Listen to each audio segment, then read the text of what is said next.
earliest ones. They looked like fish bowls, and they covered the entire ball of the eye, and to get them in must have just been excruciating. And she also wore a huge corset. I mean, it was almost like an iron lung. Covered up some of her, but she was an enormous woman. She had one of the most beautiful natural voices that ever was. It was just a glorious instrument. Scene.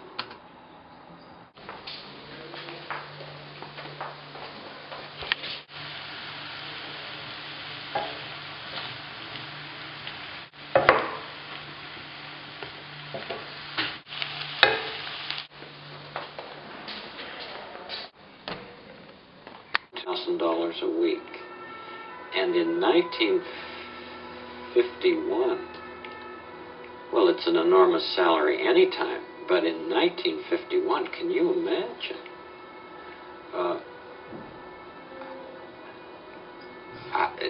All I know is that I was constantly astounded by her voice. And it was an absolutely natural organ. That instrument was so pure. It was a glorious voice. You went, another show you worked on was the Gabby Hayes show. Gabby Hayes, yes. Yeah. Tell me a little about that experience. Because when I look at the camera, I think of one person. Not any specific person, but one person. It's very, very personal, this medium.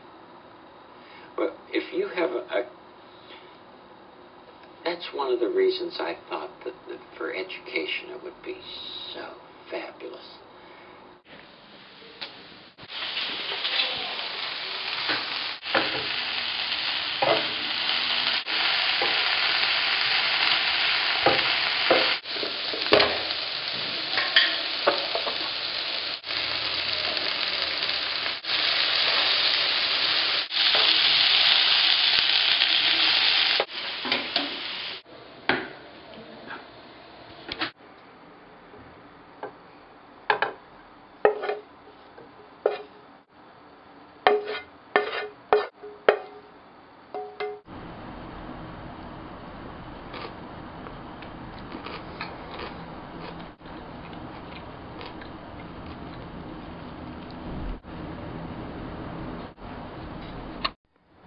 For the first time, I showed a computer on a tape that we did the other day for the neighborhood.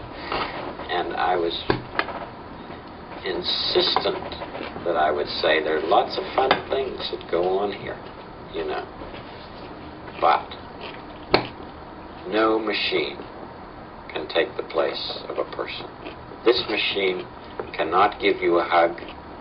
It might be able to spell H-U-G, but it can't give you one. Well, that's obvious.